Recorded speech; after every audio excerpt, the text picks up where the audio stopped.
So welcome along, ladies and gentlemen, to your weekly SETI seminar series. Today we're very lucky to be joined by Chiar, who's a PI here at the a research scientist or principal investigator here at the SETI Institute.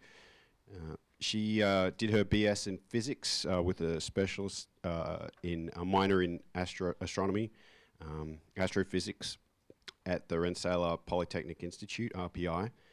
She also did a master's and PhD at the same institute under Douglas Wittert.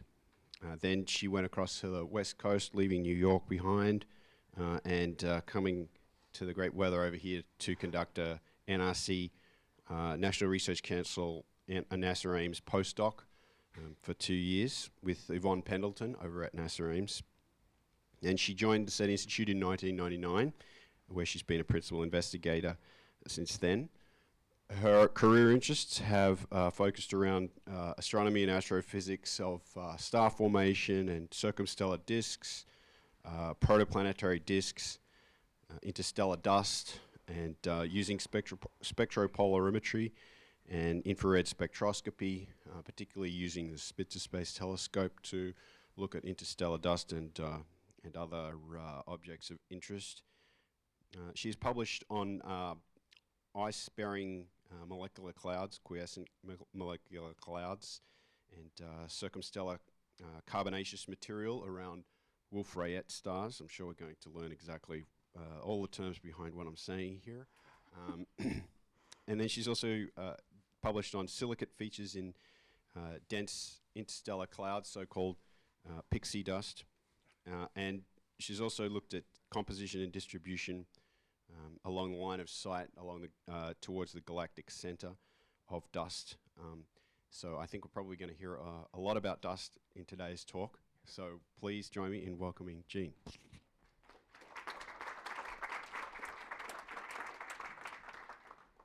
Thank you for coming here today to listen about interstellar dust and space dust. So let me first define what space dust is in the context of this talk. So all of the dust I will be talking about are small sub-micron-sized particles outside of our solar system, but inside of our own galaxy.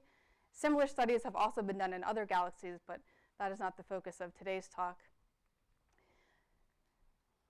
Before I get into the spectroscopy part of my talk, I want to show you a pretty picture so you have in your mind a general idea of the kinds of regions that these studies focus on.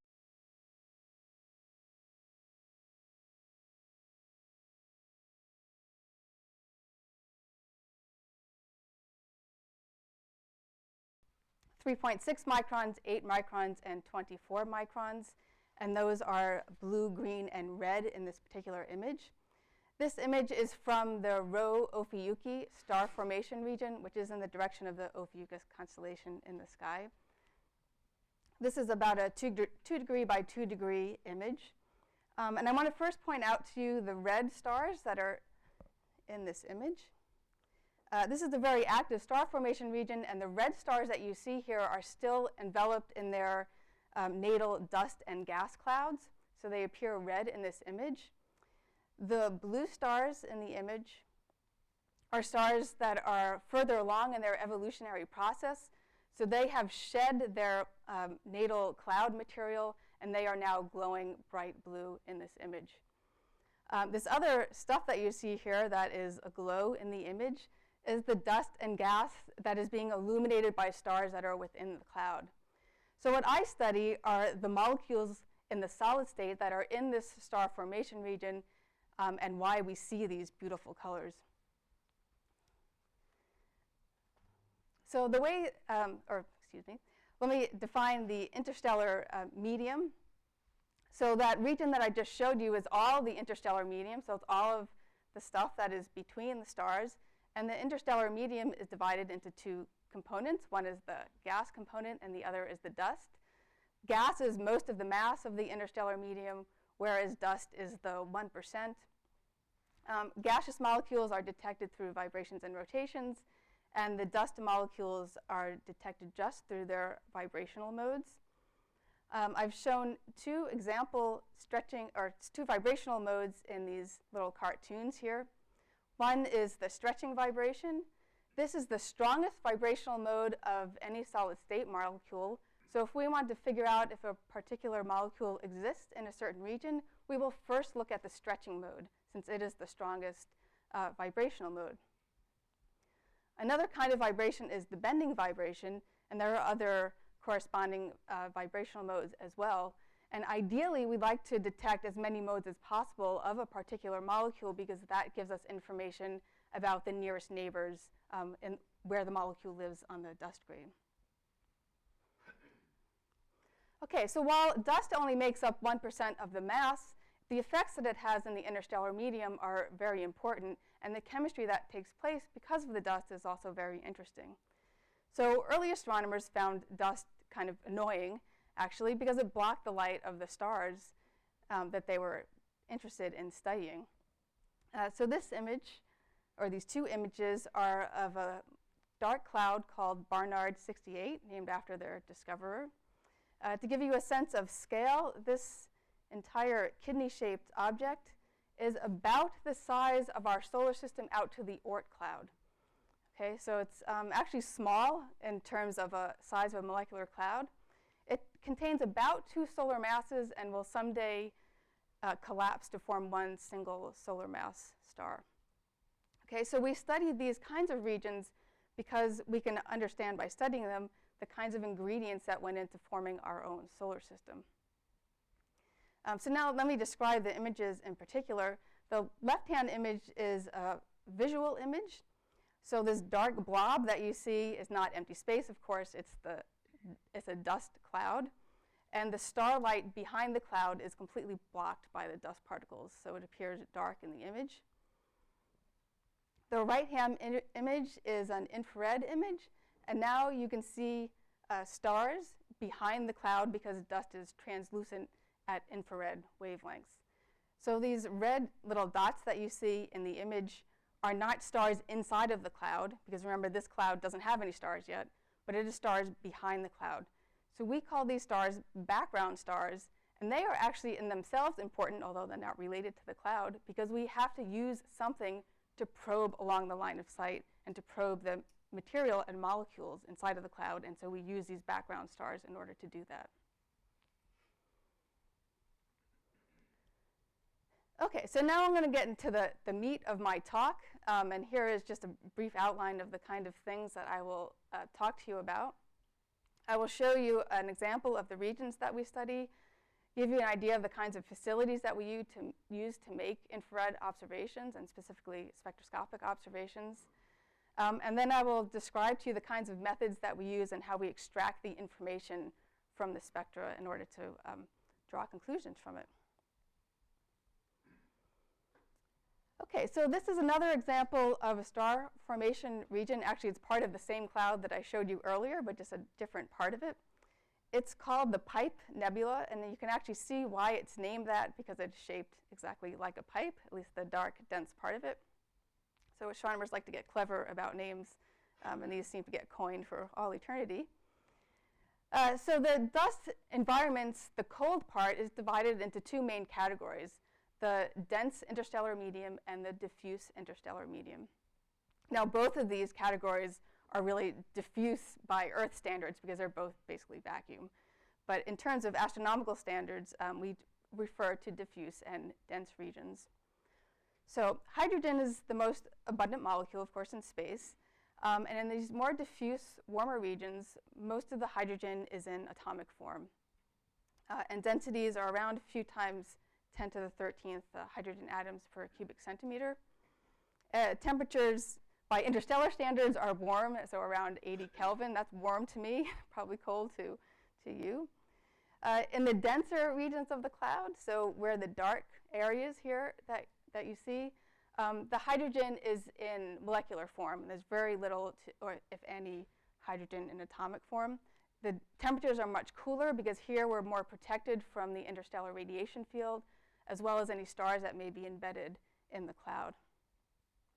And the densities are about an order of magnitude higher than in these diffuse regions.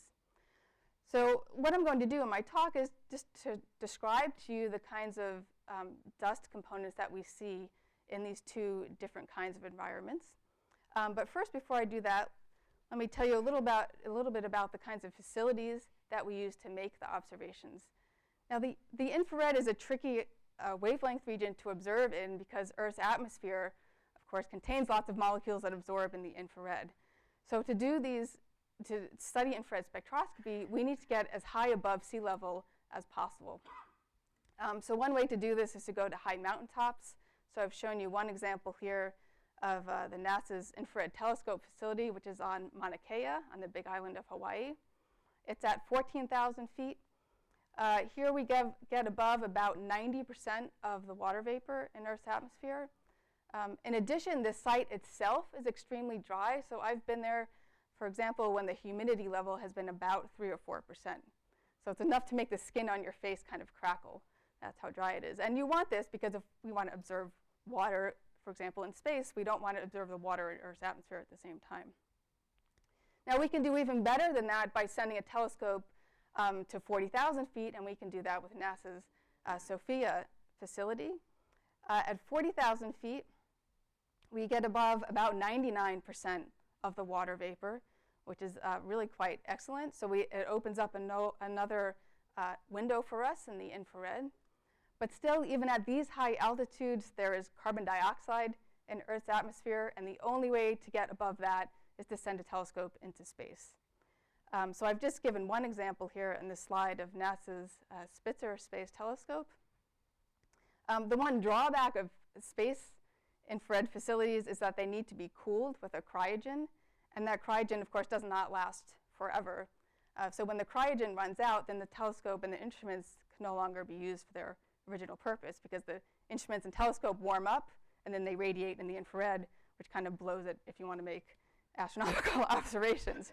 Right, so NASA's Spitzer Space Telescope can no longer take infrared spectra anymore, although one of its cameras is still taking data in a couple of wavelengths.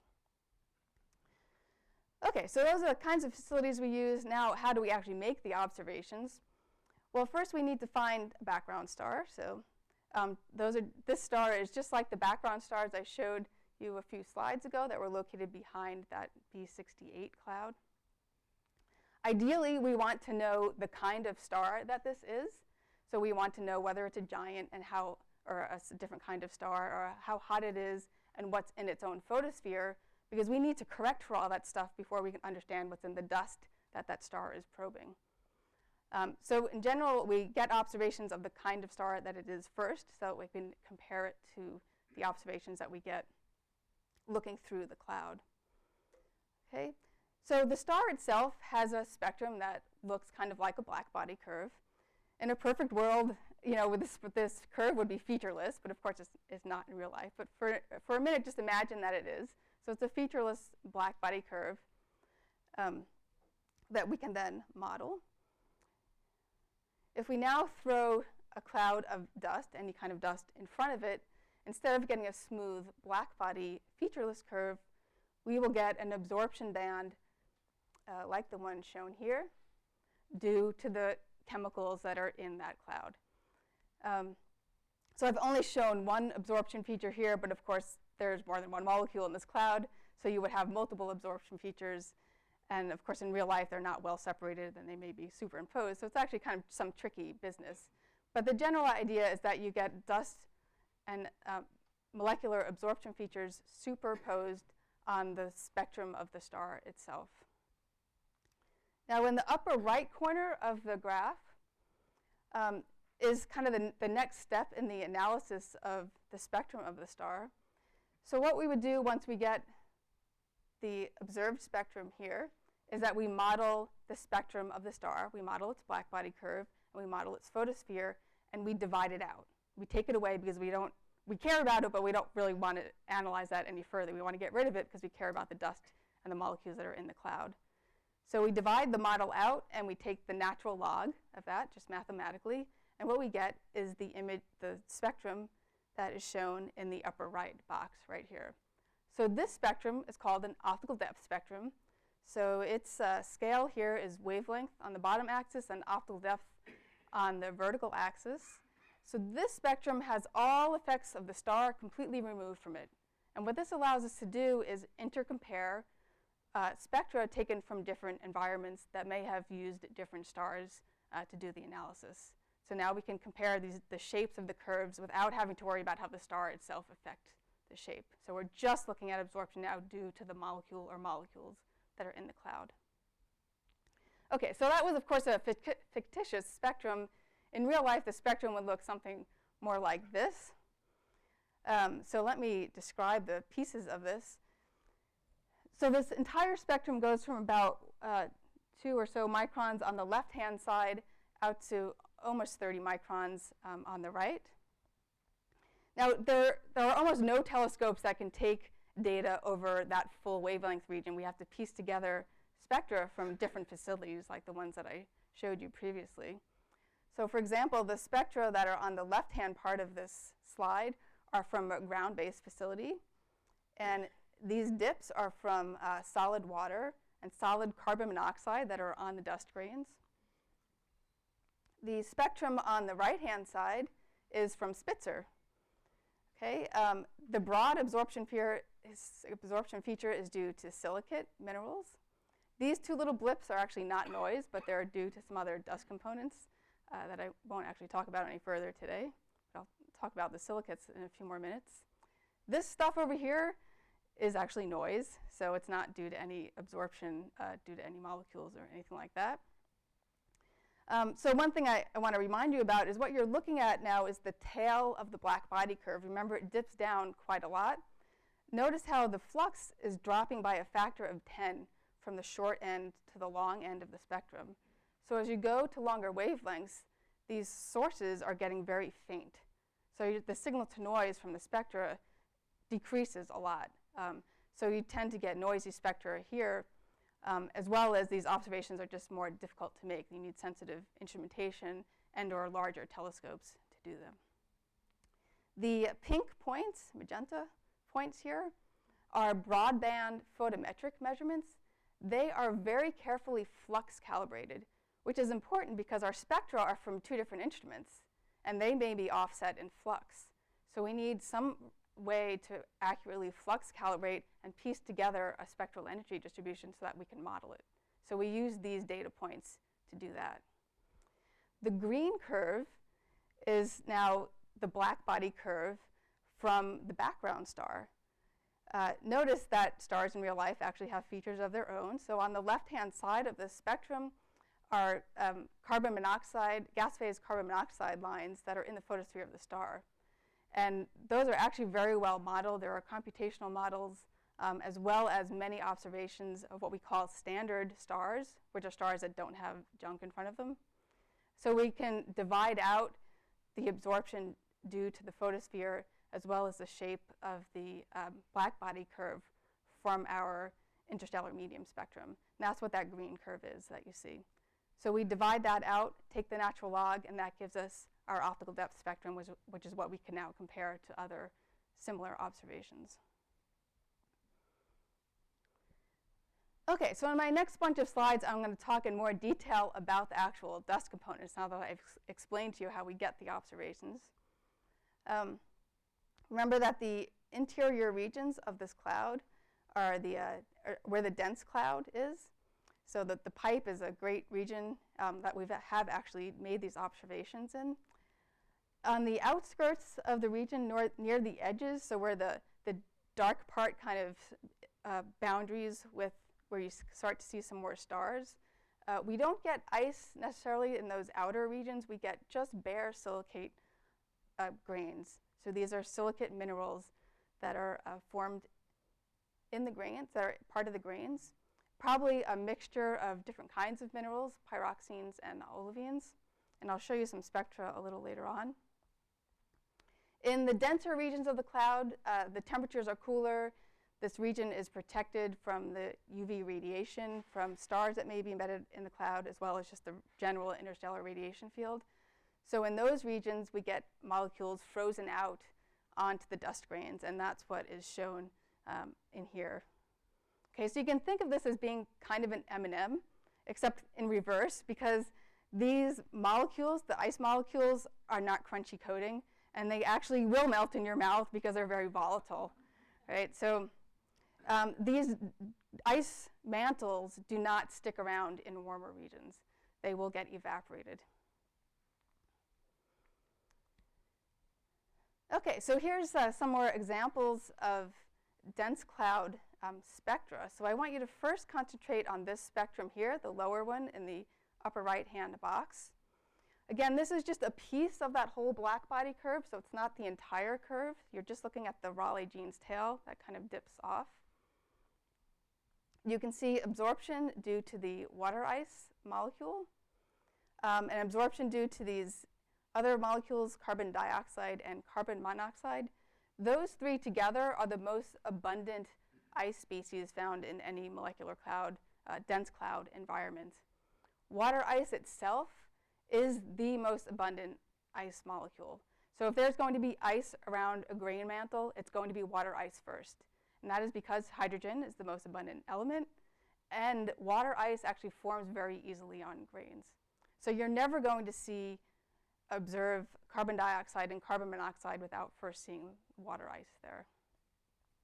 Now these other two molecules, methanol and ammonia, they are not as abundant, but they are very interesting because if you have these species on the grain mantles and you irradiate these things with ultraviolet radiation or raise the temperature, you start to get very interesting biologically important molecules. So ideally, we'd like to get as many observations as possible of these kinds of molecules because they lead to more complex species which are relevant to origin of life type studies. Okay, this top spectrum here is a spectrum over the same wavelength region from the diffuse interstellar medium. Remember, we can't have ices there because they're volatile and they will evaporate in this kind of environment. So this entire piece of the spectrum is flat because we don't have any absorption due to ice. We do have absorption due to the silicate grains, which you see both in the dense clouds and in the diffuse interstellar medium. Now you see this little box here. The diffuse interstellar medium isn't completely flat, but it actually has absorption due to aliphatic or hydrocarbon molecules that are in that environment. And I will get to that a little bit later. So set that aside, that thought aside for now. And look at this bottom left-hand image. So this blue spectrum is again in optical depth units.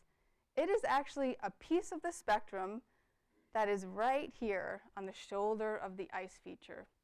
So on the shoulder of this very deep, broad ice band is absorption due to actually hydrocarbons in the ice, so CH bonds that are incorporated into the mantles on the ice. So it's a very tricky observation because it's this material, the absorption is superposed on a much, much deeper and broader band. So that's why it looks noisy. That's my excuse for those, the lower signal to noise there. The red spectrum is the same wavelength region in the diffuse interstellar medium. Notice that the features look much different. So in one case, in the dense clouds, we have a very kind of Gaussian-looking profile shape, whereas in the diffuse interstellar medium, we have lots of bumps. Now I'm going to get into more detail about the bumps and what they mean in a few more slides, but just keep this visual in mind for now until we get there. Okay, so that leads me to the diffuse interstellar medium. So this is basically any dust that is outside of a formal star formation region. Okay, so it is still cold, and we're not talking about warm regions, really warm regions yet, so around 80 Kelvin. But we don't have any ice here. All we have are silicate minerals and hydrocarbons in some form. Okay, now there are two basic theories as to the structure or how these hydrocarbons exist in these environments. One is that they form a coating around the silicate grains, and the other is that they are actually a separate dust species that's just mixed up with the silicates. And so in the rest of my talk, I'm going to actually go into a little more detail about those theories and how we can rule out one over the other based on the observations, which I haven't shown you yet, but I will. But before we get to that, let's look at the silicate band in the diffuse interstellar medium. Okay, so this is actually the same spectrum that I showed you earlier. So it's very flat over here because there is no ice absorption. This is the absorption due to silicates. silicate minerals. It occurs at about 10 microns. It is due to the SiO stretch. So when silicates were first discovered in the interstellar medium many, many decades ago, this was the first feature that was discovered. And the lab data of olivine-type minerals fit this feature very well. So it was originally thought that the silicates in the interstellar medium were olivine-rich, or made of these olivine type of minerals. However, when we got observations at the longer wavelengths, so now we have observations that basically fill in the tail of the spectrum that would go out off the side of the graph, that gave us this feature here, which is the bending mode of the same stuff. So the bending mode of the silicates. The right-hand panel is in optical depth units rather than brightness or flux. But the left-hand, or excuse me, the short wavelength band here is the stretching mode. This is the bending mode of the same stuff. This green line in both panels is olivine minerals, so this is just stuff that's measured in the lab that is olivine rich. The red line is the pyroxene minerals. If I were to stretch that green line down such that it fit the bottom of this feature, what happens is that it overshoots tremendously the 20 micron band. So what we discovered after we had observations of the bending mode is that the olivine didn't work anymore. We had to come up with something else. And that is why we actually started mixing these two types of minerals, the pyroxenes along with the olivines, to try to fit both features simultaneously and not just fit one of them and ignoring the other one. So the two panels on the right-hand side are just the same kinds of minerals and using a different dust model. So the top one is porous spheres, so these are spheres that have holes in them or pockets of vacuum in them. And the lower one is a continuous distribution of ellipsoids. One isn't necessarily better than the other one. They actually both provide a modestly decent fit to both absorption features at the same time. But they both reach the same conclusion that it looks like we really need both these types of minerals in order to describe the observations. So, well, who cares what the minerals are in the interstellar medium? The reason why we care is because the minerals originally come from the outflows of stars, right? So these oxygen-rich stars are throwing silicates into the interstellar medium, but these stars are producing olivines. They're not producing pyroxenes.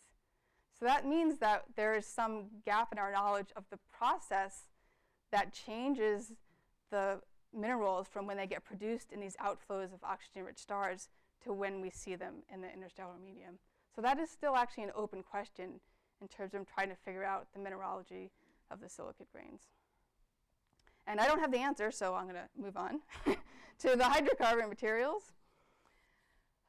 So let me draw your attention here to the wavelength region covered by this graph. It's very small. We're looking at a very detailed piece of the spectrum, only from about 3.1 to 3.7 or so microns. So that structure is all fine in terms of broad absorption features in general. All of the dips that you see are real. They're not noise. They are due to the different components of the hydrocarbon material. So these dips, for example, are due to CH3 modes, and these are due to CH2. All of these are stretching modes. And the relative strengths of those two kinds of bands, the CH3s versus the CH2s, actually tell you how long the chain of hydrocarbon is. So if you look at this structure that I've drawn out over here, notice the CH3s are at the end of the chain, and the CH2s are in the middle. And these bands, the relative strength of those, actually tells you the ratio of those two things. So that tells you how long you can make your chain before you actually start not to be able to describe the features that you observe anymore. So we know that the chain is approximately this long, given the relative strengths of all of those little dips that you see. The other interesting thing about this feature is that it is uniform wherever we see it. The features look exactly the same. So the relative strengths of those bands don't change. And that's true within our own galaxy, and it's true everywhere else it's been observed in other galaxies. So whatever makes this stuff happens very easily and happens everywhere. So it better be a process that we know occurs, because otherwise we can't explain our observations anymore. The other thing to point out is that how much that feature, the whole thing, shifts up and down in terms of optical depth, tracks with how much dust there is. So it's not like we only see it when we have a lot of dust. We always see it. It doesn't just occur in clumps. It's a kind of an additive process. So the more dust we look through, the stronger or deeper that entire absorption gets. Okay, so we can't just look at this feature in isolation, because this is only the stretching mode, and that only gives you a piece of the story. And this we can do from the ground, and we couldn't get the bending modes until we had airborne and space-based observations. So this spectrum here is from the ground. It's, or sorry, no, it's not. It's from the Infrared Space Observatory. It's lower spectral resolution than the one I just showed you, because the Infrared Space Observatory instrument did not have as high spectral resolution as the instrument where the original spectrum just came from. What it did have was a spectrometer that can observe these longer wavelengths. So that gave us observations of the deformation mode of these hydrocarbon molecules. So the important thing to get out of this picture, and let me also point out that the light squiggly lines are the observations themselves. The important thing to get out is that those longer wavelength bands do not stretch all the way down to the same depth as the 3.4 micron feature, the short wavelength feature. They are actually quite weak. So what that did was toss out a whole bunch of candidates that were originally thought up to describe the shorter wavelength feature on its own. So that actually threw out the idea of processed ices, because if you take ices around a grain and you process them, the features that get produced here are way too deep to be described by the observations that we see. In addition, we could throw out the idea of different chemical subgroups being attached to the hydrocarbon, so we don't get OHs dangling or nitrogens embedded or things like that. Those would also create features that are much deeper than what we see. And I'll get to this in a little more detail in a minute, but we also know from the structure of these absorption features that we must have chains, which is what I showed you before, as well as rings or aromatic molecules to describe all of the observations. And the solid line, I forgot to describe that, is actually an experimental data for a certain kind of hydrocarbon molecule. And it's the best fit so far of just making a direct comparison between experimental data and the observations. And it's some sort of hydrogenated amorphous carbon type molecule. And I will revisit that in a few more slides, but what I want to show you, especially since Adrian mentioned it, is some spectral polarimetry measurements. So here we use a polarimeter to measure how much the grains of a certain type are aligned with a magnetic field in the star formation region. Okay, the silicate grains, those original ones that I showed you made up of olivines and pyroxenes, line up with the magnetic field lines. And we know that because when we observe the polarization over the same wavelength as the absorption band, it shows a peak that lines up with the peak of the absorption band. Okay, so this guy on the left here is the silicate band that shows that it is indeed polarized. Okay, so the silicate grains are aligned with the magnetic field. Now, if the hydrocarbon material is around the silicate grain, then that component too also has to be polarized, because if the one thing is polarized and the hydrocarbons are part of it, then it has to go together. So this right-hand image is this similar observation, spectral polarimetric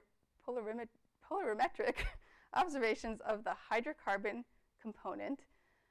This is a tricky observation to make from the ground, because in this wavelength region right here, there is methane that absorbs in Earth's atmosphere, which makes this part of the spectrum very noisy. And it's a little bit cleaner out here. So let me describe to you what you're looking at here. These data points with the error bars are the data, of course, It's noisy here. The error bars are large. It's a little bit cleaner here. The straight line is just an approximation of the continuum. It's just a mathematical approximation. We haven't modeled the star or anything as complicated as that. The red dashed line is the allowable depth, or how much polarization we can allow given the observations. So taking those error bars into account and the data such as they are, this is the deepest, most pronounced polarization that you can get from those observations. So it's basically an interpolation over the polarization observation. This dotted line, this dotted line is what we expect the polarization to be if the hydrocarbon material is polarized along with the silicates. So even given the noise in the observations, there is no way that these observational data can describe this kind of polarization. Okay, so this leads us to conclude that the hydrocarbons are not polarized. Okay, because the observations do not match that expectation at all, that prediction at all. So the hydrocarbons and the silicates do not live together on the same grain. That doesn't mean they're not mixed up together in the same environment. They just don't live on the same grain together. Okay, so the original idea that we have silicate grains with ice mantles in the dense clouds, which is fine, that's all good, that when the dense cloud dissipates, all of that same material, those grains, get thrown into the diffuse interstellar medium, which is shown by this blob over here. Because of those measurements and observations that I just showed you, we know that this can't exist, because otherwise we would have polarization. We'd also see different absorption features at the longer wavelength bands. So this picture doesn't work, so forget about that. What looks like that is really going on is that the hydrocarbon grains are actually a separate, very small grain component that cannot align with the magnetic field. So that bright blob over there is supposed to be a star exploding its stuff into the interstellar medium, specifically carbon-rich dust, and also oxygen-rich dust. So the bigger rocks that you see here, they're not really rocks. Remember, all of this stuff is sub-micron-sized. These are the silicates, the bigger ones. And the little guys here are the hydrocarbon grains. Because they're so small, they can't align with the magnetic field, and they are also a separate component, dust component, separate from the silicates, but mixed with them. All right, so I want to use a tool that the chemists use in the lab to define structures of molecules. It's called a ternary diagram, and I'll give you a little bit of a primer on how to read it. Okay. Along the bottom axis, we measure the sp3, which is tetrahedrally bonded carbon. This is diamond, okay? So on the lower part of this graph, we have no diamonds. In the upper part of this graph, we have diamond-like carbon, okay? So if I were to plot a point up here, that would be basically diamonds, or something very similar to diamonds. Going from the right-hand part of the graph down to the left-hand corner are sp2 bonded carbons. So this is like aromatic type of material. This is most similar to the stuff that comes out of your fireplace or your campfire. It's soot, softer in texture, not as hard as diamond, not nearly as hard as diamond. Okay, so think of this left-hand corner as soot, this upper top apex as diamond. And then finally, in the lower right-hand corner are hydrogen-rich hydrocarbons. So as we go from the left down to the right, this would be hydrogen-rich material, and on the left-hand side would be hydrogen-poor material. So what we want to do with our observations is actually place just one data point on this graph, and that will tell us the structure of the hydrocarbon material. Is it more diamond-like? Is it very hardy and hard? Or is it more like the soot that comes out of your fireplace? So these are the spectra, or at least one of them is the spectrum that I showed you previously, which is this one on the left, the black line. The one on the right here is of the aromatic So those are the ring-like hydrocarbons that form part of the same material.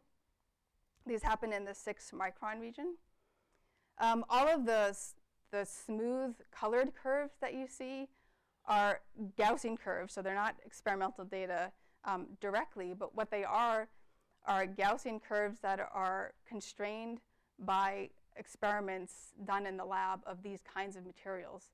So these Gaussians can't just go willy-nilly when we did the fit. They are actually constrained in terms of central wavelength and width. Okay, so we actually just carry out a fit to fit these Gaussian curves over these two absorption features, and that tells us how much aliphatic or diamond-like material versus how much soot-like material is in the stuff that we're observing. Okay, and at the same time, we also get the hydrogen content. So we have the aromatic CH stretch, which is the ring-like, the aliphatic or chain-like CH stretches, and then the aromatic carbon-carbon stretch. Okay, so all of this together, like I said, allows us to put one data point on that ternary diagram that I showed you previously. So basically, it puts the data point right here. Okay, so we know that this stuff in the interstellar medium, unfortunately, is not like diamond. So DLC stands for diamond-like carbon. So you're not going to find your next beautiful piece of jewelry in the interstellar medium. Unfortunately, you're going to find stuff that's more like the ash in your fireplace. Okay, so this interstellar medium hydrocarbon dust is very soot-like, very aromatic in structure, with a fairly low hydrogen content. Okay, now this is only one data point, but it isn't really, because remember I told you that wherever we observe that feature, it's the same everywhere. So really that one data point is hundreds of data points in the same spot. Okay, so if I did the same thing for another galaxy, it puts the point in the same spot. So wherever we observe it, this stuff is kind of soot-like with low hydrogen content. So let me put that in the big picture of what this means in terms of the life of the dust of this hydrocarbon component. Where does it come from, and where is it going to go from here? So this guy here on the left is the soot particle that comes out of carbon-rich stars. So we know from direct observations of the dust from carbon-rich stars that their dust is soot-like, like the stuff that comes out of your fireplace, but small, of course, sub-micron-sized. If we were to look at a microscope at one of those little particles of dust, we would see what is shown here, which are basically these sheets of graphene. So these are like the upper layers of that dust piece of grain, dust grain. When those dust species, or when the dust particles get thrown into the interstellar medium, that outer layer, this stuff, gets bombarded with hydrogen. There's tons of hydrogen in the interstellar medium. So the atomic hydrogen bombards that outer layer, and that inputs hydrogen into that layer of material just on the top. And so now, instead of these sheets of graphene, we get what's called an amorphous hydrocarbon material, hydrogenated amorphous carbon. So this is basically what we see. So think of the carbon soot particle that's in the center, and the outer part of it is this hydrogenated amorphous carbon. So you have like the original grain from the star in the center, and then the processed layer just on the outer parts of the grain itself. That grain will eventually become part of some dense interstellar cloud, and actually will get covered with the ice mantles that I talked about previously. Right? So it's a complete picture. And it is thought and actually known that the grains cycle back and forth between the environments. So this same grain may go back and forth a couple of times between dense clouds and the diffuse interstellar medium. So it may acquire some ices, and then later on, those ices will melt away when the grain gets thrown back into the diffuse interstellar medium. And then we can piece together the rest of the lifetime of this poor grain that will eventually dissipate into regions where it gets bombarded with ultraviolet radiation, radiation from stars, or just the general interstellar radiation field. And these outer layers of the grain will just get shattered, broken apart, and we will get free-flying Pahs in the interstellar medium, which are also observed. So it's great. We're kind of explaining a lot of things all at once here. And these free-flying Pahs, actually, if they are bombarded with ultraviolet radiation, will have individual carbon atoms removed. And when that happens, that sheet that you see pictured there will start to wrap around itself. And that's how you get buckyballs, or at least that's one of the ways that you get buckyballs. And these are also now observed in a few areas of interstellar space. Furthermore, this ultraviolet radiation can create, instead of cool buckyballs, you just get smaller hydrocarbon-type molecules. And this process can kind of be reversible until the grain completely dies, and that's kind of the end of its life right there. In addition, since the process is reversible, this stuff, the free-flying Pahs, can actually cluster back again to form that same stuff that I showed you the observations of a few slides ago. So we seem to now be able to put together an entire picture of the whole life story of the hydrocarbon grain, from its formation sites in the carbon-rich stars to where we see these hydrocarbon molecules in interstellar space in the different environments. And I will leave you just with the summary slide, which just gives you an overview of all the different components I talked about. And I think now is probably a good time for questions.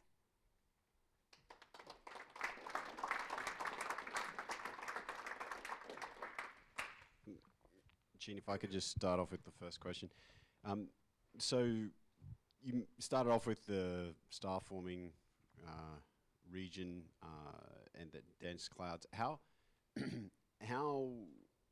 common is it to find dense clouds associated with star formation regions?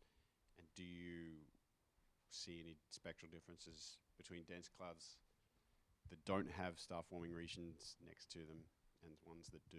Yes. Is there? Yeah. So like that B68 cloud that I showed you a long time ago, a little while ago, is a region that has not yet condensed down to form a star. So that is like the most pristine kind of dense cloud environment that we are able to study. There we go, this guy. So when we study this kind of environment, we know that whatever is there has not yet undergone any density enhancements, any temperature increase due to shrinking down of the material to form a star formation region. So this is like the starting place. The other environments that I showed you where there's active star formation, the temperatures are higher, turbulence is a little bit different. You have more embedded stars that will affect the environment. So yeah, we try to get observations of all the different stages because we do see differences in the chemistry that goes on there. And the silicate features as well? Or the silicate features, so far wherever we look at them in just in any dense cloud, they are the same as any other dense cloud. If we look at the silicates around an embedded star, so like a protostar or a young stellar object, those sometimes we see silicates that are crystalline rather than amorphous, so the feature looks sharp due to the crystalline structure. And then in the diffuse interstellar medium, we still have amorphous silicates, but the ratio of the type of mineral is different than in the dense clouds. So we do see some fine differences there. This is a facility question. Okay. How often are you using SOFIA, and what information have you gotten from it? Well, we did get some time awarded in cycle 1. Unfortunately, we got only a fraction of the observations that we had originally been granted time for, and they are not yet calibrated. So the instrument scientists are working on the data now. And one of our other programs actually did not get observed at all because of problems with the instruments. And I don't know what the future holds. I don't think anybody knows right now. Yeah, which is a shame because now we're basically limited to ground-based observations and we can only see very small portions of the infrared spectrum from here. The next space-based infrared mission is the James Webb Space Telescope, but that's several years in the future. When Spitzer goes behind the sun, is it still going to be operating, or was it operating when it went behind? And Yes, it is still operating. okay, but it hasn't gone behind the sun yet. So it's in an Earth trailing orbit.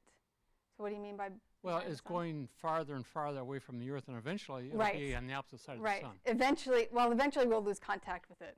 I'm not sure how many Oh, even years before off. it gets obscured by the sun. I think, yeah. I'm not sure how many years off that is. Okay, but it's still operating now. It is still operating just in 2 wavelengths and one of the 3 instruments.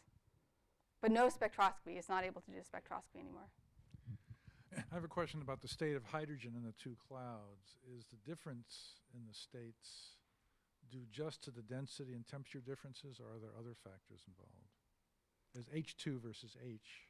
Right, I think it's mainly the density difference. So at increased densities, the hydrogen will interact with other hydrogens and form molecular hydrogen very easily. Thermodynamically, is it what you'd expect in both cases?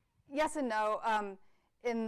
In regions where there's dust, actually that helps the formation of molecular hydrogen, and it seems that we actually need dust grains in order to even explain the formation of molecular hydrogen, because it doesn't do it so well just on its own. It needs a third body, right? Maybe I missed it, but did you explain why water is missing from the interstellar medium? Did I say that? Well, the Oh, in the diffuse? diffuse mean? interstellar medium, you mentioned that Right. there's no water detected. Let's see if I can Or get it. ice? No ice. water ice. No water ice. Water ice, right. There is gaseous water, but it's not cold enough or dense enough for water ice itself to survive or form. It's not. Well, yeah, right. Probably not dense enough. Right, yes. At the beginning of the story of dust particles that you talked about at the end, where the soot that comes out of stars, how do those atoms get together instead of just carbon finding nearby hydrogen because it's more abundant? How do you get those initial soot particles from stars? So they're formed in the outflows of the stars themselves, which are carbon rich. So most of that processes takes place in the outflow. I mean, what exactly goes on there, I don't know. But the gas that gets thrown out from those stars helps in the processing that forms that soot. And it's not just carbon. There's hydrogen in there as well. You mentioned that the hydrogen reacts with the carbon, with the Pahs. Yep, And, yeah. what is the energy? Because you need a lot of energy in order to break up aromatic carbons and hydrogenate it. What are the velocities? What are the impact energies? Oh, so I think you maybe need fast shocks. I'm trying to remember the numbers now, but like 50 kilometers per second to 100 kilometers per second to break up that stuff. Some of it gets broken up very easily in just slow shocks. Some of it you need you need higher speeds. Mm-hmm. Yeah, energies, I don't know off the top of my head. I'd have to look up the numbers. Do you ever see any absorption features from the PAH particles you mentioned? Well, yes. Let's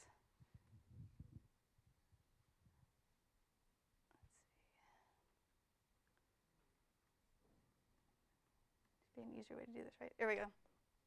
So this guy on the right-hand side is the aromatic carbon-carbon stretch due to polycyclic aromatic hydrocarbon type of bonds. So this is not a free-flying Pah, but it is an aromatic stretch. Whether there are free-flying Pahs in the interstellar medium that absorb, that's a different question, which I haven't addressed here. We are actually looking at the dense cloud spectra to see if we can pull out absorption that might be due to Pahs in the ices. But these absorption bands are weak, and they, of course, are superimposed on absorptions that are much stronger. So it's a very difficult kind of analysis to do. And emissions as well. Well, yeah, the emission's hard enough, but at least it's not the emission from the Pahs isn't superposed on emission from other stuff. It's just superposed on emission from Pahs and more Pahs, right? But for the absorption, it's trickier because you have these broad ice bands that make it difficult to pick out narrow absorption due to the aromatics. But we are actually working on that. Do we know the composition of the cloud that's approaching the black hole at the galactic center?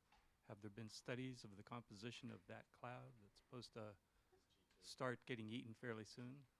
No, I did some observations some years ago on the molecular cloud material just along the line of sight between us and the galactic center.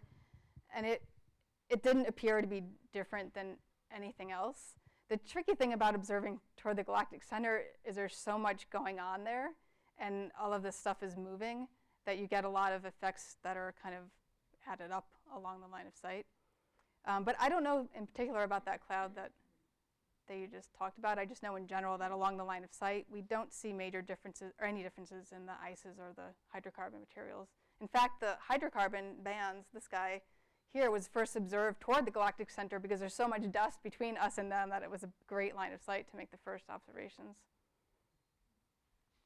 Yeah, I think that probably you only see that cloud in radio going towards the center black hole. But I was just wondering, for the spectra shapes, is it all due to the inherent vibration modes?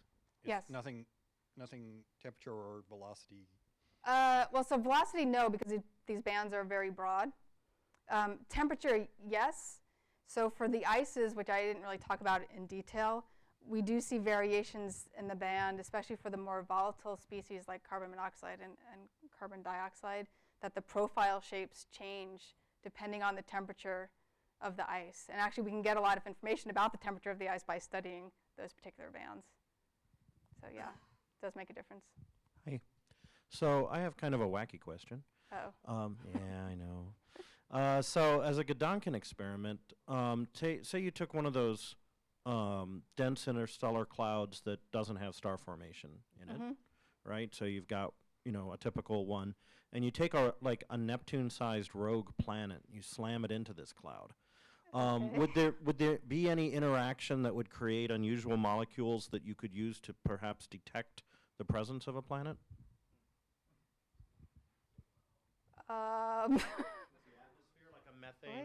Like a methane ammonia atmosphere, would that interact with this dense interstellar medium in any detectable way, or would it be so tiny amount that you would never notice?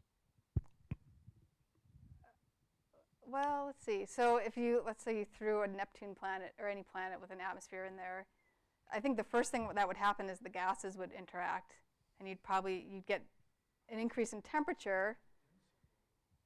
You'd have a density increase due to the shock. So I would expect you'd get some interesting chemistry. Now, how you would observe it and differentiate it from the chemistry that was there before, you would need some before and after or during observations to try to pick apart what's going on specifically at that moment during the smackdown. This gives me the opportunity to mention that you should ask this question to the speaker in 2 weeks' time. Dave Stevenson has published some ideas on extrasolar planets that might be interstellar planets that might travel between the stars and interact in the way you're describing. It must happen, right? We've just got to work out how to observe it. Okay, last question. Well, now that you found these molecules, going beyond the molecules, are they sticky enough to come together and form larger bodies? And do we have an understanding of how that process operates? We are actually trying to figure that out. What we're trying to do is actually build our observational database, so they'll look in these environments where we expect them to cluster together, and to see if we can actually interpret the observations in terms of molecules or green components that are clustered.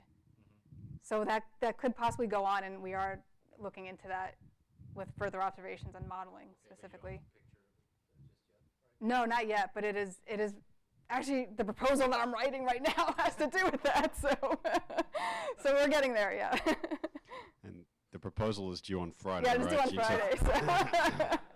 So without further ado, I know that you have to get back to the proposal writing business, but I have to give you this. I've wiped it clean of any interstellar dust that I can see. Well, it's sub-micron size, so you might not see it. Right. Please join me in thanking Jean for a great talk. Thank you.